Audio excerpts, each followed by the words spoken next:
Saya pernah diberhentikan di Bekasi. Setelah salat subuh, imami ceramah, mau masuk ke mobil, dipotong di tengah jalan oleh dua orang. Tokoh, satunya sekretarisnya. Ustaz, mohon maaf saya ingin tanya, menurut Ustaz bagaimana hadis tentang Allah tidak menerima sholat yang celananya isbal? Bagi orang yang menurunkan bajunya ke bawah mata kaki, itu memang ada ancaman seperti itu. Cuman kalau ulama itu membaca hadis tidak hanya sepotong, tidak hanya hadis satu, dipadukan dengan hadis yang lainnya. Yang jelas memanjangkan pakaian di bawah mata kaki, semua ulama sepakat, tapi hati-hati. Kadangkala orang itu ketika melihat orang yang cingkrang, yang sarungnya atau celananya di atas mata kaki, ada perasaan meremehkan orang itu. Di sini sombong. A'udzu billahi minasy syaithanir rajim.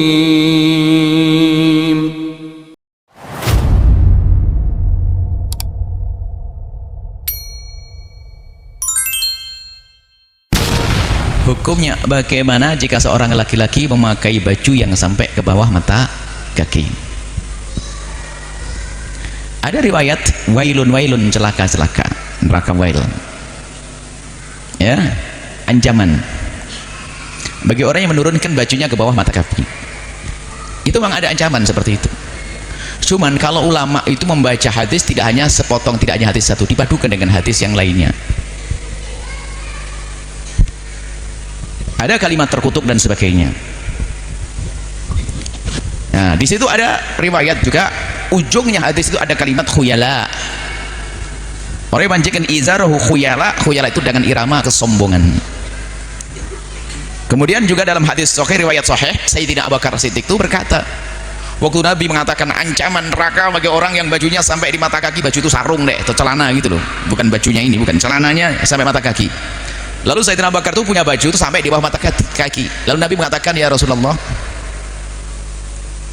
inna thawbi yastarhi illa mu'ahidhu, bajuku itu turun sampai mata kaki, bawah mata kaki, kalau tidak aku kencengin begini. Ternyata Nabi dengan spontan menjawab, anta lasta mimman yaf'alu dzalik, atau kama qala Rasul, bukan seperti itu yang dimaksud, engkau bukan orang yang termasuk dapat ancaman masuk neraka. Yang masuk ancaman masuk neraka itu ada dengan kesombongan, action gaya, diturunkan untuk gaya. Maka dari makna ini bisa disimpulkan ada memang pendapat yang pertama adalah yang mengatakan adalah haram di bawah mata kaki. Mereka bersadarkan pemahamannya, karena ini masalah khilafiyah, haram buat dirimu tapi jangan haramkan orang lain. Yang kedua adalah sunnah, agar tidak diharamkan orang lain, maka paling tidak masuk wilayah sunnah, mengangkat di atas mata kaki. Turunnya adalah makruh. Yang pertama adalah mengatakan turun di bawah mata kaki adalah haram, yang kedua adalah makruh dan tidak batalkan sholat, makruh. Anda tinggal pilih mana. Kalau Anda termasuk orang yang mengambil yang haram, karena ini masalah khilafiyah, jangan keras-keras sama orang, gara-gara celana turun saja neraka kau. Nah ini, tapi tetap kami himbau sebisa mungkin tolonglah bajumu diangkat di atas mata kaki, tolonglah angkat bajumu, sarungmu di atas mata kaki. Bagaimana orang sombong? Ingatkan nggak mau, itu sombong ya, ngangkat dikit aja kok susah. Tapi sekarang sudah terlanjur kepanjangan, ya dimaafkan, itu saya tidak bakar Siddiq kamu gitu loh. Maksudnya begini loh ya, jika Anda termasuk orang yang bisa mengangkat di atas mata kaki, angkatlah. Tapi di saat Anda melihat ada orang yang sarungnya sampai bawah mata kaki, jangan mencaci maki. Itu maksud kami. Jangan langsung neraka, sehingga untuk nilai orang ahli surga sama neraka langsung neraka.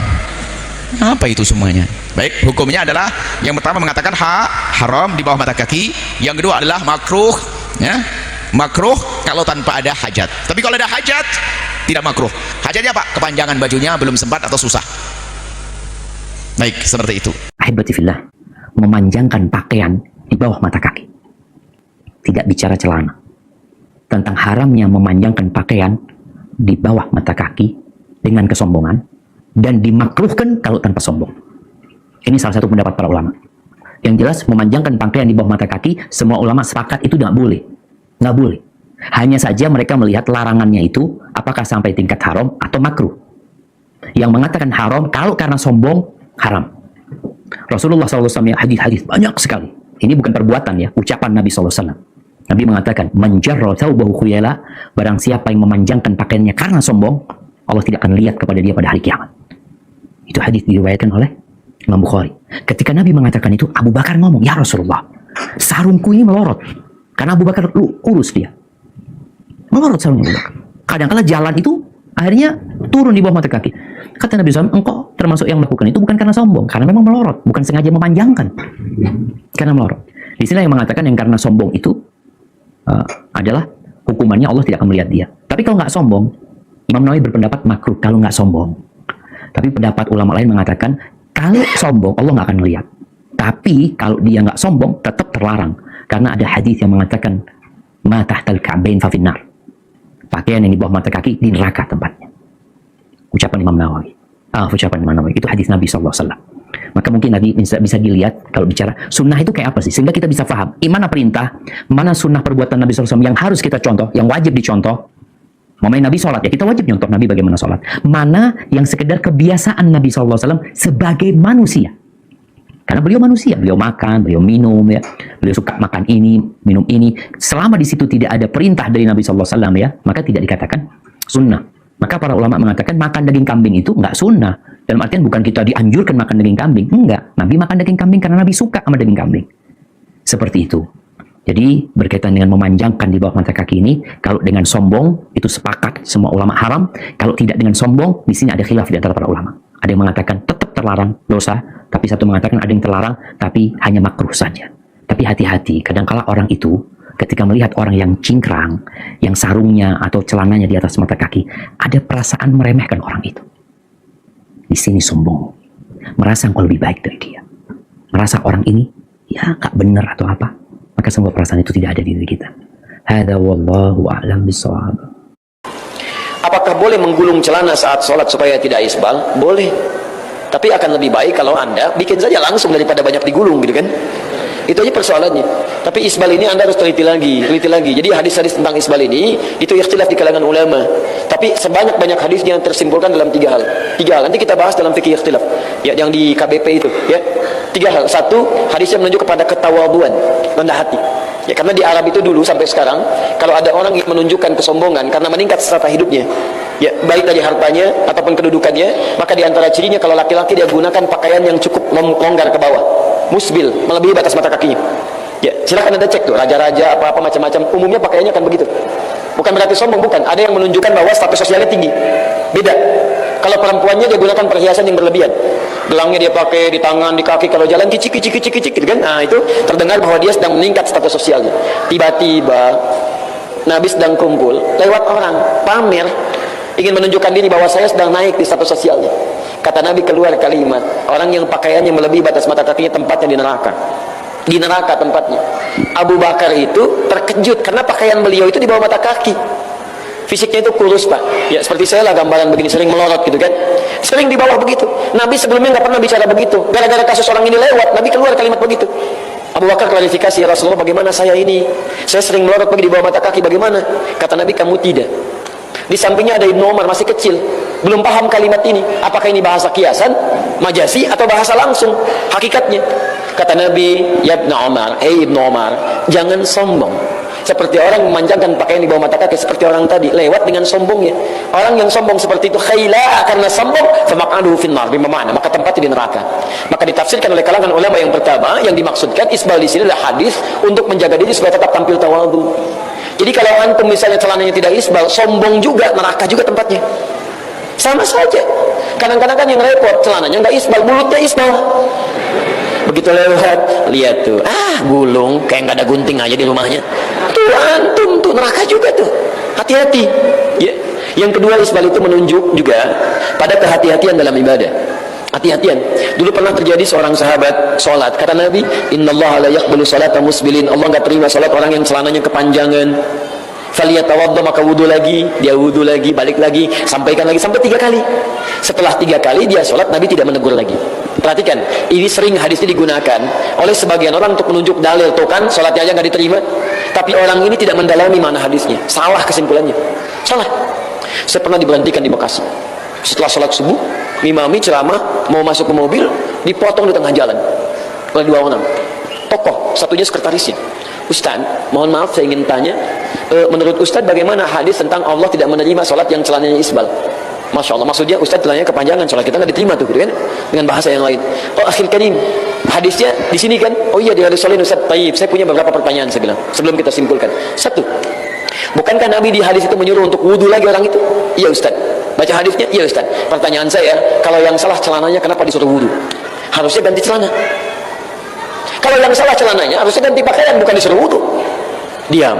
Baik, pertanyaan kedua. Kalau yang keliru celananya, bukankah dia wudhu sampai 3 kali, dan yang ketiga dia sholat tidak ditegur lagi oleh Nabi? Iya.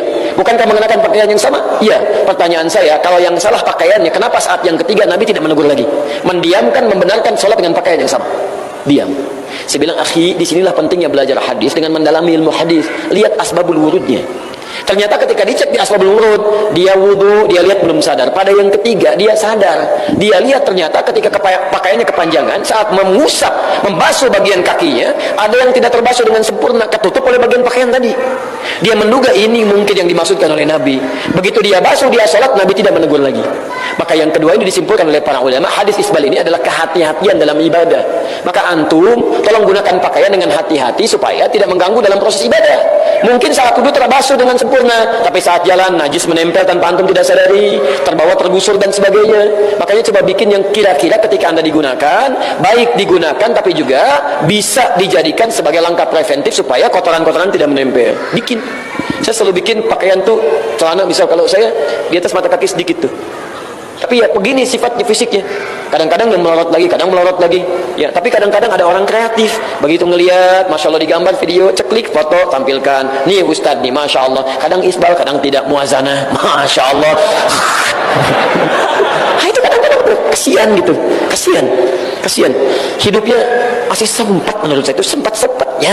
Ngeliatin video, masya Allah untuk cari kesalahan sekian menit kesekian ada salah keluarin. La haula wala quwata illa billah ya. Alhamdulillah gitu kan masih ada perhatian. Alhamdulillah kalau benar kan kita koreksi. Maaf, saya salah di sini, tolong tinggalkan pendapat saya. Yang benar yang ini kerjakan. Nggak ada masalah di situ, ya. Tapi ya harus juga ditempuh dengan cara yang benar supaya jadi baik di situ. Yang ketiga teman-teman, itu hadis-hadis terkait dengan keindahan dalam berpakaian, kepantasan. Innallaha jamilun yuhibbul jamal. Karena itu di zaman Nabi sekalipun ada yang isbal, ada yang tidak, itu masya Allah penampilannya itu sesuai dengan asas kepantasan. Jadi jangan sampai saya ingin menjaga supaya tidak isbal. Masya Allah besok ke kantor pakai dasi, pakai jas, masya Allah pakai kemeja, begitu celana ngatungnya luar biasa ke atas, gitu kan? Kan gak enak dipandang juga, gitu kan?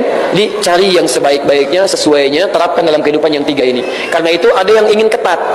Saya ingin selamat aja deh, cari yang selamat. Saya gak mau isbal. Jangan dipersalahkan. Itu pilihan. Jangan saling mencela. Karena itu pilihan dia mengambil hadis untuk yang paling ketat.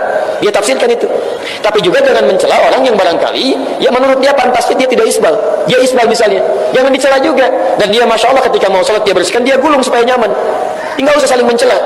Dan celaan itu justru yang mengantarkan anda ke dalam neraka. Masya Allah lewat. Di tempat antum ada banjir juga? Enggak. Kok ngatung? Gitu ya? Nggak usah lain seperti itu. Nggak ada kerjaan.